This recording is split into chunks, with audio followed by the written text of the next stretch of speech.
From Chicago, welcome to 3Degrees Discussions. I'm your host, Mike Vasquez. This is a podcast devoted to the stories behind the innovators, entrepreneurs, and leaders in the 3D printing industry.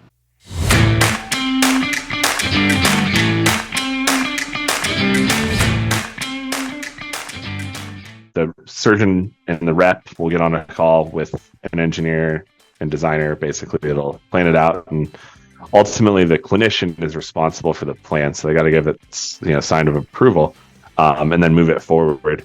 More and more now, we're seeing more point of care usage. That was Jeph Ruppert. Jeph is a director with 3D Systems Application Innovation Group, or AIG, a team comprised of engineers, designers, and technicians that collaborate with the company's customers to architect bespoke additive manufacturing solutions and applications.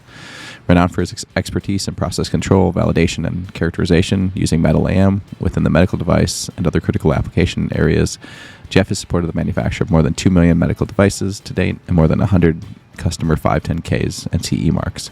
He's a key contributor to regulatory organizations, providing guidance which is helping to shape industry standards. Before we get started, head over to www.3degreescompany.com and subscribe to the podcast. Remember, you can listen to the show anywhere you download your podcast, including Spotify, Apple, Amazon, or Stitcher.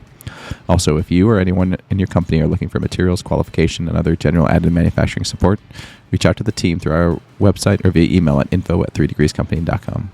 All right, Jeph, thanks so much for joining the show today. Really excited for the conversation. And I always start with everybody kind of get a sense of the person and the start of their career. So where were you born? What were some of those early days like, and in terms of finding what you were interested in and activities you were doing then? Yeah, so I'm born and raised in Colorado, one of the rare and the few, and then went to college at CU Boulder. So most of my life has been in Colorado. Lived in Albuquerque for a couple of years when I was a wee toddler, but for all intents and purposes, Colorado born and bred.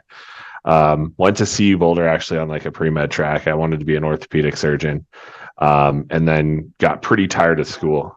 So I actually, the not so secret about me is that I've faked my way into this whole engineering thing. My degree is actually in molecular biology and economics. So two degrees, but neither of which is engineering. As I was graduating college, I came out early, so I finished basically in December of 2008, a wonderful time to hit the job market as a young professional. And I had kind of gotten my way into, I knew I wanted to do something in sort of biotech, med device, pharma, and I had an internship that I parlayed into a full-time thing at a pharmaceutical company doing quality assurance. Something that at the time, between my junior and senior year of college, didn't really even know what quality engineering would be, but hey, they'd take me and they'd actually pay me to do an internship. So I was like, heck yeah, this is great. Let's do it. And it ended up being pretty cool. Ironically enough, it actually took more of my economics schooling in that whole quality profession, because all the statistical engineering than anything else. So all the molecular biology and the biology stuff, even in pharma, really didn't touch. That company ended up getting acquired, and I was going to have to move to Chicago, no offense, Mike, or New York. And, I wanted to stay in Colorado. Be close to the stuff that I like doing, normal Colorado stuff. So I actually, through the Regulatory Affairs Society of Colorado, I found a job at medical modeling that I applied for, and kind of, again, dumb luck, getting into kind of the right things. It was additive manufacturing, something I really didn't know about. I knew existed, but it wasn't something And really was like, hey, what's I'm the going to time frame of this? What year are we talking This was about? in 2010 now Okay. for medical modeling. So Andy Christensen had started that company in the 90s, taking, CT data, DICOM images, and then moving them through a digital process to produce anatomical models. And then that started becoming, surgical planning and whatnot. So I started there as, I think it was between 15 and 20 employees at the time. It was really small, and I was the quality engineer. But we had these two RCAM systems at the time. So like two of the really, really early RCAMs, S12s, the gray machines.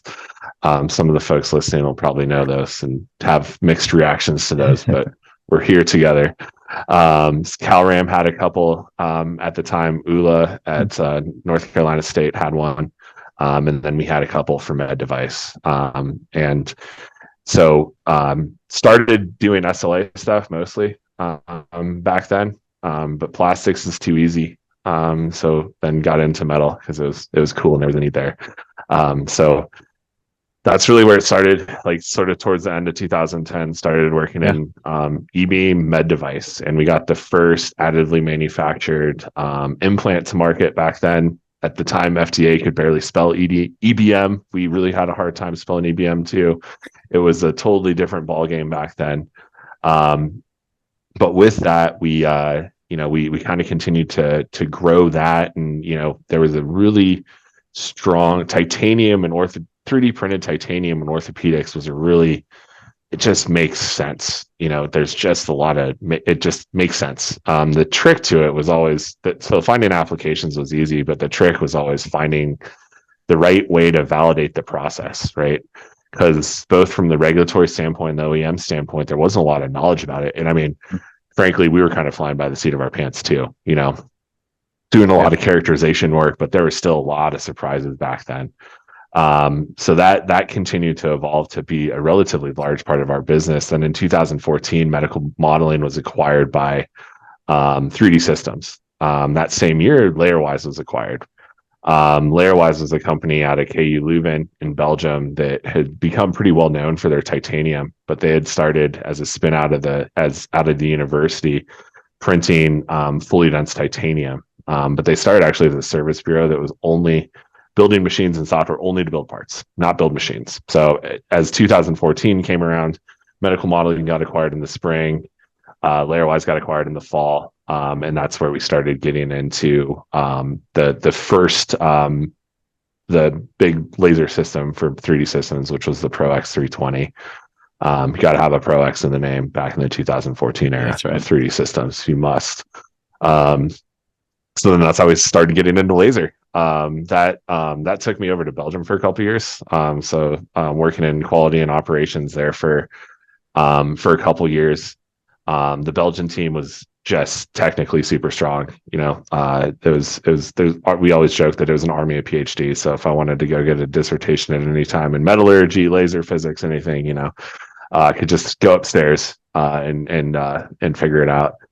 So I lived over there for a couple of years and then came back to Colorado in 2019, sort of in an applications role, leading the applications group for North America at 3D Was that Systems. all medical stuff or broad applications? It's really both. So back in 2000, Layerwise, their first customer was actually ASML, so a semiconductor company. They're a couple hours from Eindhoven, where all that ASML Philips sort of came out of. That actually, the industrial side was big there. Sort of in the mid 2010s, like 14 to 16 era, spinal became huge, especially for 3D Systems, and we're known for titanium and really fine detail titanium. So that grew to be larger than the industrial side. But at the same time, both in Littleton and in Leuven, we really started doing more collaborative work across industries. So, industrial and healthcare. So our key focus really has been for quite some time in energy, med device, semiconductor capital equipment, aerospace and defense. It's surprising how many metal AM problems you can solve with a cross-pollinated group. Like heat exchangers and orthopedic devices have a surprisingly amount of technical debt embedded within them that is relatively similar. You start looking at really small cross sections, you start looking at lattices, that also looks like a fin of a heat exchanger. There's a lot of that. So the group that I've worked in has been collaborative across healthcare and industrial solutions. So we certainly, from an application perspective, have focus in each of those areas. But we support both. And I think it's pretty interesting because you get a wide range, you know. In the morning, I'll be talking about rockets. Midday, I'll talk to semiconductor capital equipment about some lithography process. And then in the evening, I'll get a talk about an orthopedic device. It's Yep. pretty cool. Pretty cool stuff. And so going back all the way kind of to your start, was there a, like, why were you interested in becoming an orthopedic surgeon? Like, was that just something like someone in your family, like the idea of putting people back together after they fell off their bike, or what was it that kind of got you kind of walking in that direction at least? It was I always liked the idea of being a doctor. You know, you get to like, it's super satisfying, like viscerally on a day-to-day basis, you're helping somebody. And I always thought that idea was super cool. And then growing up, you know, my stuff was mountain biking, skiing, you know, that kind of thing. So as I was growing up, you know, everybody, I think by the time I blew my knee out in my early 20s, I was probably number 11 on the list of like close friends that had ACL reconstructions. Yep. With the same surgeon. We joked with him that he owed us a commission because we were keeping him alive single-handedly by blowing our knees out in our teens and 20s.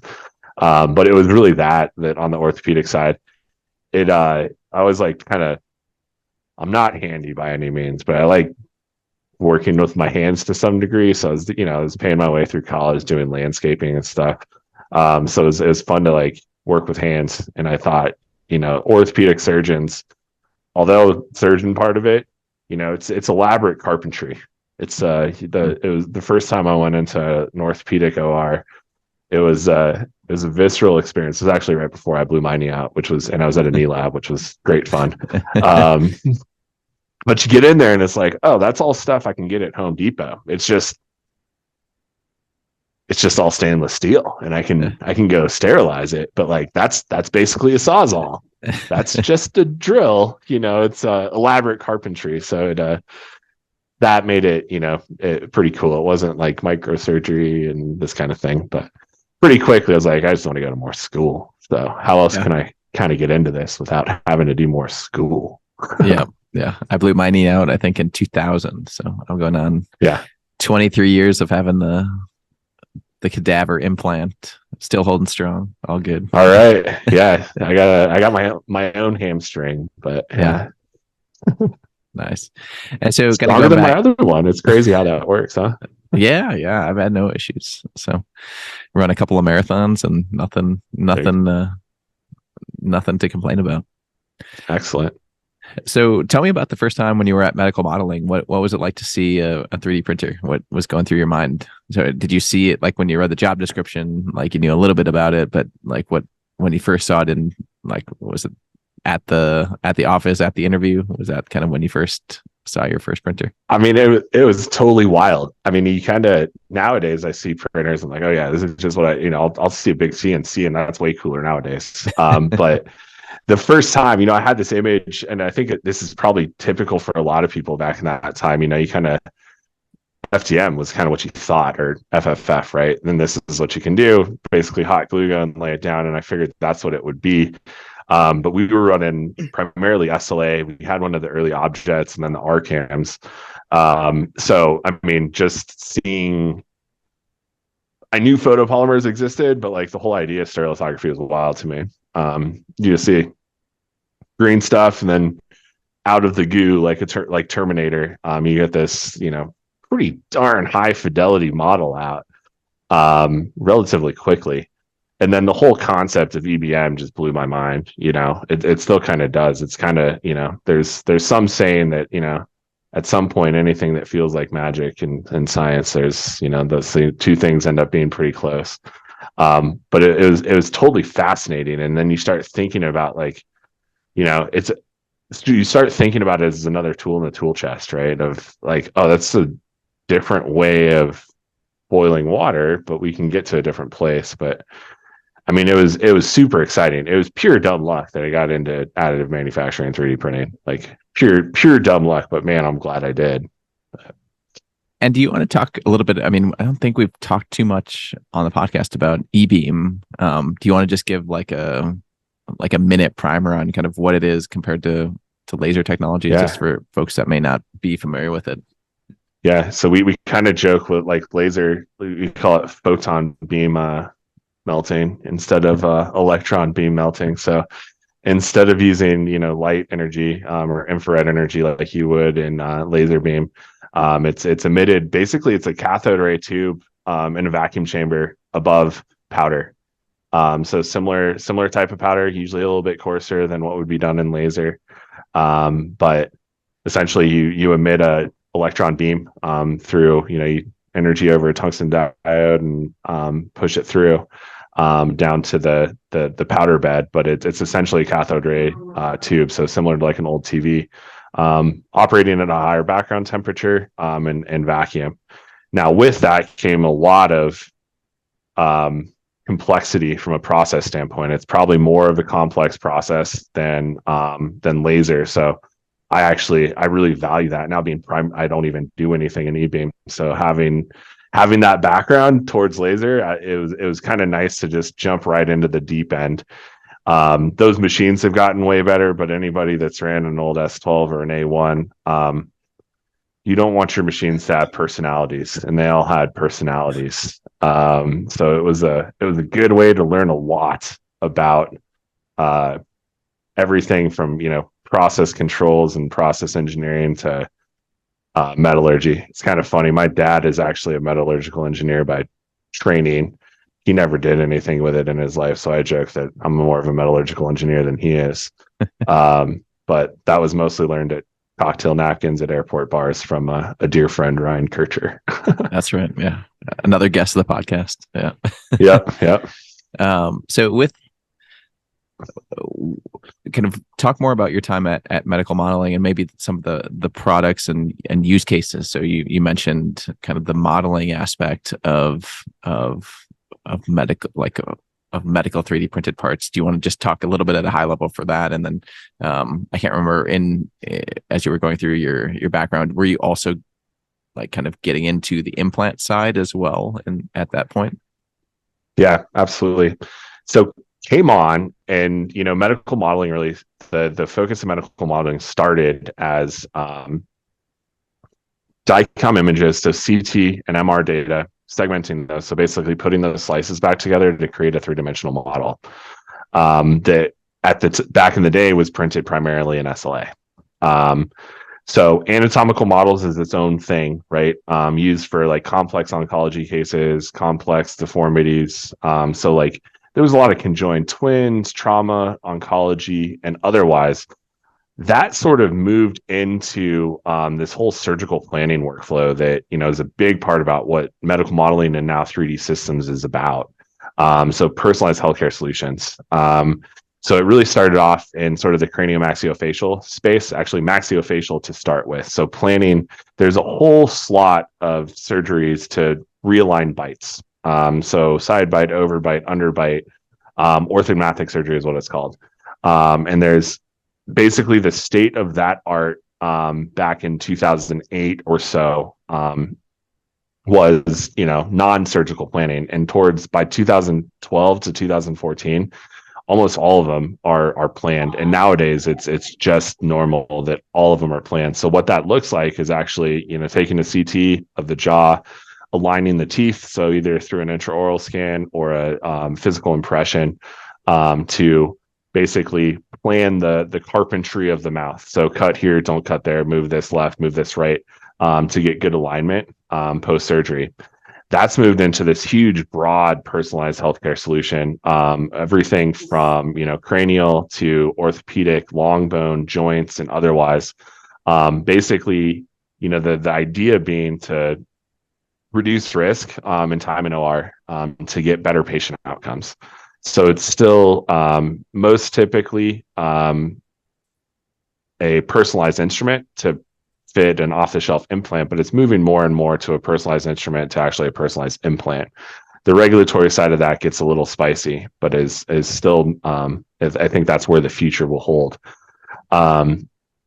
Then the parallel path to that back in the day was e-beam working on orthopedic implants. Now back in this time, we weren't modeling lattice structures back in like 2010 and before. You kind of had to have this like broken hatch of a process to make your process create a porous structure. It was pretty wild. Nowadays, like I can get into 3D Expert and in seconds create an basically infinite amount of lattice structures, everything from like a gyroid to a stochastic to some ordered structures. But back then, you had to kind of break the process to do that. And porous metal had been around for a long time in the orthopedic industry, but it had been done through either like sintered beads or porous plasma spray. And there was clinically a kind of a sweet spot on where that the size and morphology of that porosity allows for osteoblast adhesion and then ultimately osseointegration. So bone cells to grow onto and into the device itself. So really the value proposition was to be able to do that monolithically. So to build solid lattice kind of in one, rather than having a low yield subsequent process that means you have to hold more inventory in your balance sheet, but also isn't ideal. There's you get worried about the adhesion and the interface and all that. And in this case, if you build it just as one, a lot of those concerns go away. So it really started in revision hips. So revision surgeries for hips that they didn't have a lot of room to cement. But then really spine became huge because spine is one of these places where it's not personalized, but it's quasi personalized in the sense that as you get into the AM part of spine, there's really limited tooling that you have to produce the part. If you think about the laser machine as the foundry in a box to a degree, you can create every lordosis, so every angle, every footprint, every XYZ kind of dimension that you want. It's cliche to say, but design is free and additive, and it really became true in that sense. And that along with that, at that time there was a big push away from peak implants because they had fibroblast integration. So you get a fibrous sort of encapsulation around the implant towards titanium, where you get this nice bony ingrowth. So spine really just exploded. Orthopedic, certain applications of orthopedic are coming, and there's actually very large swaths of orthopedic that are primarily printed, like a tibial tray and things like this. But as the technology becomes more and more productive, and you can get really, really high quality results at a pace that is on par or better than like a casting or a forging, it becomes super interesting because you don't have those subsequent post processes. So from an OEM standpoint, all supply chain risk has been the talk of the day since February 2020. It really reduces the supply chain risk because you're not building on demand, but you're not having to build out 8 months at a time because you have this huge batch process at the end that you got to manage. Interesting. I didn't realize that's a good point. I didn't, like, for the conventional implants, you have to think you're building it and then on a projection, right? Like, we did X amount of implants last year, we're going to make X plus 25% because we think our business is going to grow, and then you just wait for them to be used, right? Yeah, and if you have an 8-month lead time, that's a spicy little calculation. If you don't get it right, you're going to either end up that your surgeons aren't going to have what they need, or you're holding the bag on a bunch of inventory, and the finance guys are breathing down your throat on how you're going to move it because they don't want all that on your balance sheet. So, yeah. Can you talk a little bit about, just what you've observed from the other end of it? Like I'm always curious to understand, like, from a patient perspective, like you go into your doctor's office, if you have maybe facial realignment or whatever it may be, you talk to a doctor, you get some scans. What's happening in the background? Like are there at like doctors' offices and hospitals, are there people doing these segmentations and printing stuff? Are they just working with hey, we're going to work with 3D Systems or a customer of 3D Systems to get this done? Like, what's the business behind this stuff? Like, how are people, how is this being executed from from that standpoint? It's a really good question, and it's evolving. So, I think at the beginning, it was primarily working with, shops like Medical Modeling and then 3D Systems, of course. Materialize was doing some of this. There's MedCAD and a few others that were doing it on a smaller scale as well. So kind of outsourcing that work to that kind of shop. So the surgeon and the rep will get on a call with an engineer and designer. Basically, it'll plan it out, and ultimately the clinician is responsible for the plan. So they got to give it, sign of approval, and then move it forward. More and more now, we're seeing more point of care usage. So like Veterans Affairs, VA Hospital, Mayo, Hospital for Special Surgery. A lot of these ones are doing the work themselves. So bringing it on, and this brings a whole nother complexity to the regulatory side, because then how do you regulate? Is the 3D printer the medical device? Is it just the software? Is the material the medical device? So there's a lot of work going on there. I think as a patient, you don't see a lot of it. It's kind of interesting, like when I got my knee done, I had just gone to my first, the knee cadaver lab, and I asked them what kind of gear they put in, and they the physician's assistant at first kind of freaked out, and they're like, why do you want to know? Because they think you're going to sue them for something, right? Some sort of, something. But usually on the patient side, it's kind of crazy, because it's a big deal, right? If you're getting that kind of surgery, but usually you don't know what kind of hardware you're getting. You don't know what's going on in the background. It's just, it's happening. So it's kind of been fun. And, as relatives and otherwise, you get a full knee or you get something and you ask them what kind of hardware they got. Nobody knows. And then you ask, and they have to document it. People know, but it's not a usual question you get. And so, but it should improve like the patient outcome, right? Like less time in the OR. If you get better alignments, you don't have to go in for revision, better healing, so on and so forth.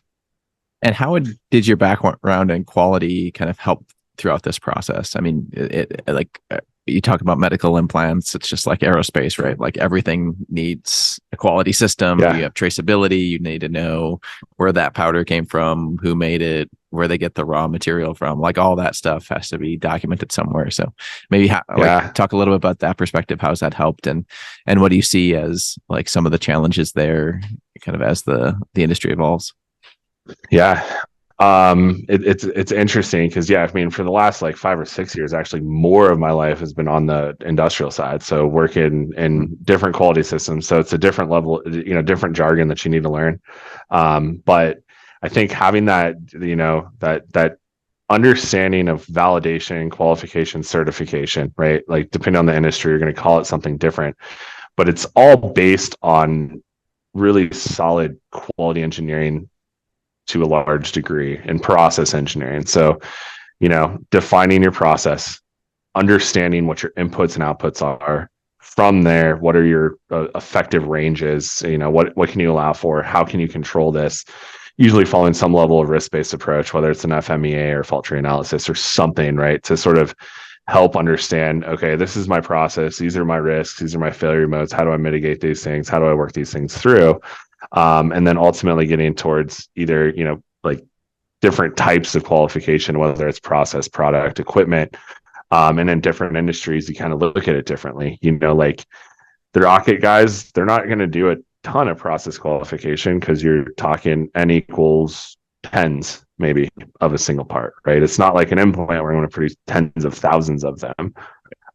So that validation process looks different, and we're going to skew more towards the verification side, right? We're going to do FAIs, we're going to do all that, but all that front end work is still mega important, right? So that we understand process and all that.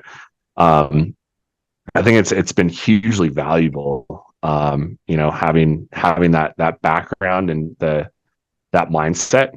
An example I'll use as we've looked at helping customers achieve some FAA qualifications, where from a software perspective, as we look at like a digital data package and the pedigree within that, where FAA's landed on it and where we accidentally landed on it, frankly, ends up being super similar. But a lot of that comes from the pedigree of having deep process knowledge, and frankly, the running own machines in a production environment. It comes from the Layerwise days. Jonas, one of the founders of the company, he lived up near Antwerp. The shop was down near Brussels. It's not a really long ways away, but with traffic can be a really long ways away. And you wanted to start builds in the middle of the night, and you got to get your builds prepped. You got your machine operators prepping your builds, and then we just want to press play on whichever machine we want. The only way to do that's with a maintenance and calibration program that allows for that, and then having a file type that's going to control and not have a universal offset or a global offset per machine, right? That's where we landed with the file type. But it's not because we knew 10 years from now that that's what FAA was going to demand from a qual perspective. But it all comes together quite nicely. And then, if it's a matter of having that deep process knowledge and that workflow knowledge and that understanding, and just learning the new definitions and the new TLAs, that's helpful. And then, that cross pollination, you end up finding so much similarities between these things, For sure. Ultimately, the process is the same. Yeah, and then you don't even there's also the added wrinkle of post processing, right? Like you throw it in a hip oven, and then does your process even matter at that point, right? Yeah. So. The writer of all sins, hipping. So along that line, with your kind of role as applications kind of development and support for 3D Systems customers, like what if you're in a kind of customer shoes, like what are the types of things that you should be asking about or thinking about as you kind of build in additive within organizations? Like, are you mostly dealing with companies that are new to it, or like trying to like push the boundaries, buy a machine, or like where are you kind of seeing most of your support and time these days? I think it's also evolving. I think more and more we're seeing additive embedded within companies. So less so of the like my boss told me to look into it kind of thing, and I have this piece of sheet metal that can you print for me? Sure. And it's more of solving complex problems. The way that we've looked at it is kind of on two axes, both as organizations mature within their additive journey. You have some that it's deeply embedded in everything they do, and they're designers, they're procurement people, their accountants all know what AM is and what it does for their business. You also have ones that are just getting into it, right? And then you also have the same on an application level. So you have application maturity that kind of goes through feasibility, development, validation, and then ultimately scale. And there's those applications are, as we look at application space, like combustors, turbo machinery, pretty mature applications within the space. Orthopedic implants, pretty mature applications. Some greenfield blue ocean types of things that are going to be less mature and then need to be figured out. Always with, like you mentioned it, Mike, but like the post processing in mind, right? Everybody talks about DFAM. DFAM's cool, but it's ultimately just DFM, right? Like you still got to be able to figure out how you're going to hold it, how you're going to fixture it, how you're going to cut it, how you're going to inspect it, and all the rest. So I think the biggest thing that we try to do is kind of start with why, and then from there understand what we're trying to accomplish. With additive, it's sometimes it can be a longer and more expensive process. So there's almost always it's going to distill to some performance improvement, right? And that's goes for an orthopedic device, and it goes for a volute on a turbo machinery component, right? There's other ways to do it that probably are more cost effective. How are we going to get that performance improvement so that we can, is it consolidating pieces? Is it supply chain improvement? What can that be? And deeply understand that why. We don't want to be a hammer looking for nails. We want to be, have a broad set of tools and help understand the why, and then if the what and the how follows, and it's something that we can do, great. But a lot of times, frankly, our conversations are, this is a cool problem, but we can't help you right now. Like, you're going to want to look at something else. but that, building that trust and building that understanding and just having that candor and honest feedback is super important within the industry. Like 3D printing additives never gonna displace CNC machining, right? And again, it's kind of cliche to say that, but it's just another tool in the toolbox. It's not this big scary black box that's going to take everything else over. It's complementary to everything else that's already in the toolbox. And I always like asking people this, like, what's your typical day look like? Kind of. Oh man, I joke that I'm a professional talker nowadays. So I professionally talk. So most of my day is talking to customers, both proactively and reactively. And talking to customers, hearing what's out there, helping them, understand it, working with our application engineering team to kind of help evolve that solution. So usually, I'm going to spend like 60 to 80% of my day on calls, just talking to folks. And then the rest of the time, I always like to have a couple hours or an hour a day, at least, just to like think and then distill that information. And how do we as a business, both within my little ecosystem of what we're doing here in Colorado, but as a broader 3D systems and even as a broader, industry as a whole, what are the things that we need to do to kind of move that forward, and help kind of push that out to both front end R&D, our process team, our applications team, and ultimately help customers, solve hard problems. We get the chance to work on some really cool stuff. So, it's fun. Those hard problems are the best ones. And speaking of that, kind of what in your mind is most exciting about the industry today? I think as things are continuing to mature, machines are having less and less personality. So that with that machine to machine variability reducing and the overall per piece cost also reducing, we're getting into some things that wouldn't have been possible years ago. So, I mean, I'm really excited for how additive can help with a lot of this onshoring stuff with semiconductor. The space stuff is just, to the point that like, it's just additive. Like it's just what it is. It's there.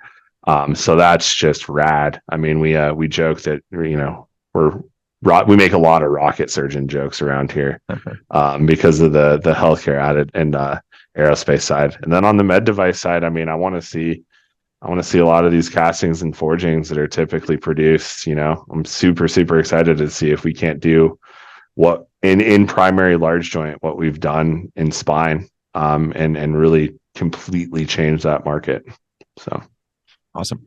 So last question, kind of more of a fun one. What's a book that's made an impact on you or your career over the last few years? There's a couple. There's a book by Marty Cagan called Inspired. It's primarily on software product management, but it's really, really, really pointedly cool on how to develop the right product for your market. So Inspired was a good one.